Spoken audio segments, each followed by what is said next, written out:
네. 어떻게 그렇게 그 단기 매도를 잘 하실 수 있는지 본인만의 이런 노하우 한번 오픈해 주시죠.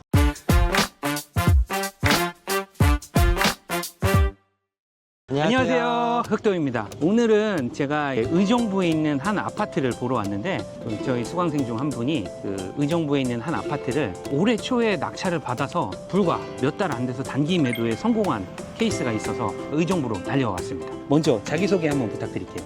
안녕하세요. 저는 흑도쌤의 법인 초급반을 수강했었고요. 지금은 일반 회대 직장에 다니고 있고 닉네임은 내리꼬라고 합니다. 또 혹시 닉네임을 내리꼬로 한 이유가 있나요? 네. 의미를 부여하자면 네. 제가 부동산에 대한 안 좋은 기억이 있어서 잘 잊고 이제 앞으로는 좀 잘 준비해서 레디 있고의 의미도 있습니다. 그래요? 좋습니다. 네.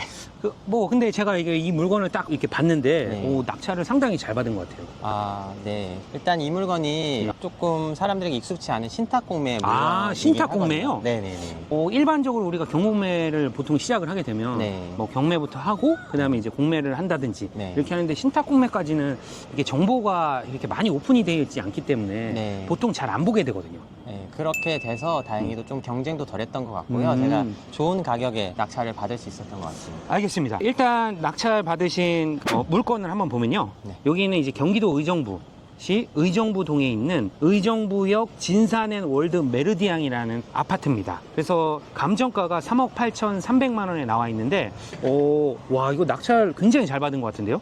낙찰가가 3억 189만 원입니다. 와, 거의 감정가보다 8천만 원 이상 싸게 낙찰을 받았는데, 네. 물건을 보면 건물이 20.615평이에요. 네. 그래서 이게 전용이 20평 정도 되는데 공급 면적으는 몇 평 정도죠? 공급 면적은 28평. 28평. 보통 우리가 일반적으로 한 24평이나 한 32, 3평 이런 아파트가 많은데 그 중간에 끼인 아파트의 면적 정도 되겠네요. 네, 그 정도 되는 좋습니다. 그래서 3월 달에 낙찰을 받았고 이제 명도하고 매도까지 총 몇 달 걸렸죠? 제가 3월 중순 정도에 낙찰을 받았고요. 네. 4월 중순 정도에 잔금을 치렀고 네. 그다음에 명도는 한 일주일 만에 됐습니다. 그래요? 네. 여기 제가 보니까 임차인이 있는 걸로 나와 있거든요. 예. 그러면 임차인이 있는데 대항력이 없어서 바로 나갔나요? 일단은 이 물건이 이제 신탁공매다 보니까 대항력이 있으려면 신탁사와 이제 동의가 된 임차인이어야 되는데 그렇죠. 그렇지는 않은 임차인이었기 때문에 대항력은 없었습니다. 그러면 이 부분이 네. 사람들이 잘 몰라서 그런데 신탁사의 동의를 받았는지 이거는 신탁사에 물어보면 알려주는 건가요? 네, 신탁사에 전화로 해서 물어보면 네. 바로 정확하게 알려줍니다. 그렇군요. 그래서 임차인이 대항력이 없었어요. 네. 그래서 바로 나간 건가요? 어떤 식으로 명도를 하셨어요? 일단은 임차인의 상황을 좀 알아보는 게 우선이라고 생각해서 제가 통화를 해봤을 때는 네. 이분도 본인의 어떤 권리가 없는 거에 대해서 어느 정도는 인지하고 계셨고 네. 그렇기 때문에 이제 이사 갈 준비를 어느 정도 하고 계셨던 분이셨던 거예요. 그럼 누군가는 낙찰 받을 때까지 기다리신 거네요? 예, 그랬고 이제 그 공매가 진행되기까지 월세 개념으로 소진된 부분도 있어서 이제 그 부분이 어느 정도 본인이 잃을 수 있는 보증금이랑도 상충이 돼서 마음의 준비를 하고 계셨던 것 같습니다. 좋습니다. 그러니까 명도를 할 때 사실 우리가 상대방의 마음과 상황을 정확하게 이해한다면 사실 협상하는 게 그렇게 어렵지 않을 수 있거든요. 네네네. 그래서 명도비를 지급을 조금 그래도 하셨나요? 네, 제가 이제 원래 입찰하기 전부터 책정했던 금액이 있었는데요. 네. 이분이 일단 이사 날짜까지 잡아놓으셨던 상황이어서 저는 네. 그 날짜대로만 잘 나가주시면 이제 어느 정도 사례를 하겠다라고 해서 일부 조금 지원해드렸습니다. 조금 지원하세요. 네. 좋습니다. 조금. 네. 그래서 그러면 명도를 일주일 만에 하고 매도를 언제 하셨어요? 사실은 명도를 하고 명도한 다음날 바로 깔끔하게 청소를 해놓고 네. 그다음에 물건을 다음날 바로 내놨었고요. 네. 실제 계약하기까지는 한 일주일 정도 걸렸어요. 와, 미쳤다, 진짜.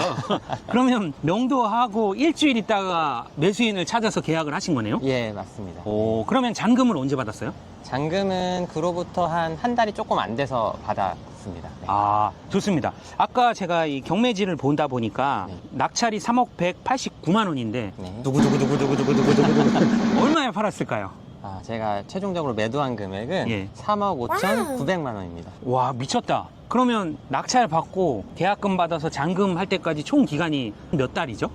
한 2달이 조금 안 걸렸습니다. 아, 2달이 안 된 상태에서 이 짧은 시간에 거의 세전으로 5,800만 원 정도의 수익을 거둔 거네요? 아, 네, 그렇게 됐습니다. 와, 이거 진짜 미쳤다. 물건을 한번 볼까요? 물건을 한번 보면 와, 이게 일반인들은 쉽게 입찰을 하기 어려울 수도 있을 것 같아요. 왜 그러냐면 이게 물론 1층은 이제 근생으로 되어 있고 이제 2층, 3층, 4층이 주차장으로 되어 있고 네. 5층부터 몇 층까지 되어 있어요?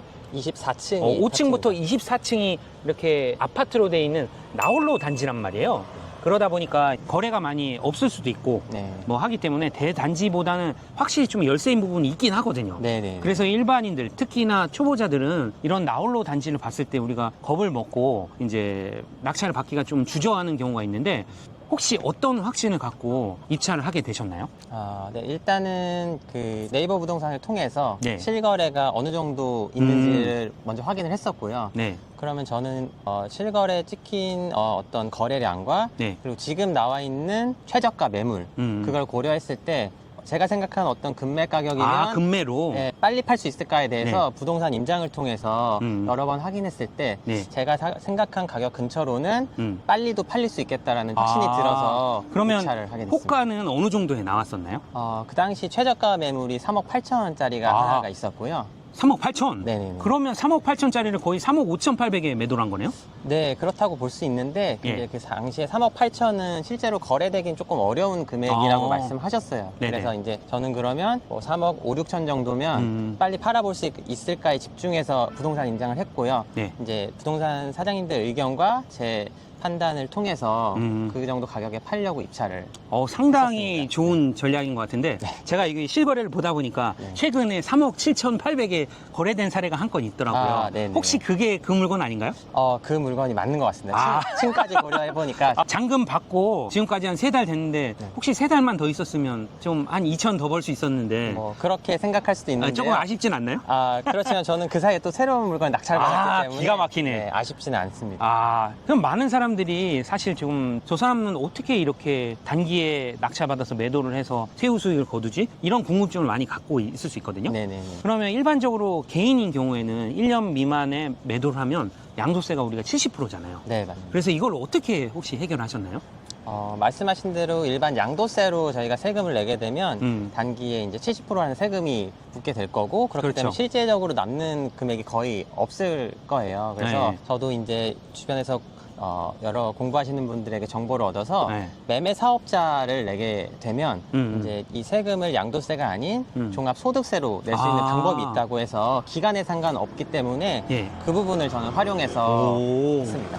그러면 세전 이익이 한 5,800만 원? 네, 맞습니다. 그래서 거기서 뭐 이자든 뭐 기타 뭐 취득세든 네. 뭐 등등 비용을 빼고 네. 순수 세후 수익이 어느 정도 될까요? 세금 다 감안한. 말씀하신 이제 부대 비용이나 세금 제외하고 4,500만 원이 세금을 다 내고 4,500만 원? 네. 와, 미쳤다, 진짜. 이 정도 수익이면 정말 누구나 도전해보고 싶고 하고 싶어 할 것 같아요. 네. 그래서 개인 매매 사업자를 내서 이게 단기에 매도를 하면서 수익을 거뒀다. 혹시 여기에 다른 소득이 있으면 종합 합산 과세가 되거든요. 네, 이 네, 부분까지 혹시 고려를 하셨나요? 네, 맞습니다. 저도 이제 직장을 다니고 있는 직장인이기 때문에 네. 근로소득이 기본적으로 발생을 하고 있고요. 네네. 거기에 이제 추가 소득이 말씀하신 대로 이제 매매 차익에 대한 세금이 추가로 발생을 하게 되면 소득 구간이 좀 높아지는 부분이 그렇죠. 있습니다. 어. 근데 그걸 감안하고서라도 충분히 남는 구조이기 때문에 저는 나쁘지 않다고 생각합니다. 좋습니다. 근데 여기에서 일반인들이 이 정도까지만 계산을 하고 보통 투자를 해요. 네. 근데 여기서 한 걸음 나아가서 근로소득을 제외한 타소득이 연간 2천만 원을 넘으면 건강보험료가 할증되는 건 알고 계세요? 네. 그 내용도 저도 이제 공부를 하면서 알게는 되었고요. 네. 그걸 감안하더라도 그렇죠. 충분히 수익이 남기 때문에 네. 안 하는 것보다는 무조건 하는 게 좋은 것 당연히 같습니다. 하는 거는 맞는데 네. 굉장히 잘한 것 같아요. 근데 이제 수익 시뮬레이션 할 때 종합소득세 그리고 보험료 할증 이런 것까지 같이 계산하면 사실 더 완벽한 네. 세후 수익을 우리가 계산해 볼 수가 있다는 거죠. 네, 감사합니다. 진짜 너무 매도를 잘했는데 근데 여기는 되게 특이한 게 이게 2층, 3층, 4층을 주차장으로 뺐어요. 네, 맞습니다. 지하는 그러면 아예 주차장이 없는 건가요? 지하에도 주차장은 있고요. 예. 아마 이제 세대수 대비해서 층이 높다 보니까 이제 그 주차 세대수를 좀 확보하기 위해서. 그렇진 않아요. 아, 그런가요? 네. 지하로 많이 안 파기 위해서 네. 지상으로 주차장을 넣은 겁니다. 네네. 네, 공사비를 아끼려고. 네. 네, 그렇게 한 걸로 보이고, 어찌됐건 뭐 굉장히 좋습니다. 그래서 단기에 거의 한 2달 만에 이제 매도를 했기 때문에 상당히 좋은 투자 실적이라 생각하고, 제가 레디꼬님 네. 이거 말고도 다른 물건들도 이제 단타를 많이 하신 걸로 알고 있거든요. 아, 네. 어떻게 그렇게 그 단기 매도를 잘 하실 수 있는지 본인만의 이런 노하우 한번 오픈해 주시죠. 일단은 낙찰을 꾸준히 잘 받기 위해서는 물건을 많이 보고 입찰을 많이 해야 실제적으로 그 중에 몇 개가 되는 거긴 하거든요. 그래서 네, 꾸준한 물건 검색과 입찰이 필요하다고 생각을 하고요. 네. 또 물건을 빨리 정리하기 위해선 처음부터 좀 싸게 잘 받는 게 중요한 것 같습니다. 그래서 네. 충분한 부동산 임장을 통해서 제 나름대로 조금 보수적으로 들어간 그런 입찰 금액에서 낙찰이 됐을 때 결국 싸게 빨리 팔고 나올 수 있었던 것 같습니다. 그래요? 좋습니다. 하여튼 오늘 이게 현장에 와가지고 이제 좋은 실제 사례를 통해서 우리가 입찰이라든지 낙찰 그리고 세후 수익까지 이렇게 말씀을 해주셔서 너무 감사드리고, 다음에 제가 또 다른 물건 혹시 또 돈 버시면 모셔도 될까요? 얼마든지 저는 얼마든지 영광입니다. 가네요? 네. 그러면 얼굴 나와도 되나요? 얼굴은 제가 공개할 만한 얼굴은 아닌데. 왜요? 네. 뭐 준수하게 생겼는데. 네, 좀 아직 제가 직장을 다니고 있는 상황이라서 알겠습니다. 회사를 앞두고는 오픈을 할 수 있도록 해보겠습니다. 퇴사 계획도 혹시 갖고 계신가요? 언제나 마음속에 사표를 품고 있어서 준비가 되면 그렇게 하도록 하겠습니다. 알겠습니다. 오늘 그러면 이렇게 날씨가 더운데 이렇게 현장 와서 설명 감사드리고요. 그럼 또 다른 기회에 더 좋은 사례로 좀 소개를 해주시면 좋을 것 같습니다. 네, 감사합니다. 그러면 저는 오늘 현장에서는 이 정도로 마무리하고요. 다음 영상에서 유익하게 여러분들한테 다가오겠습니다. 안녕! 안녕.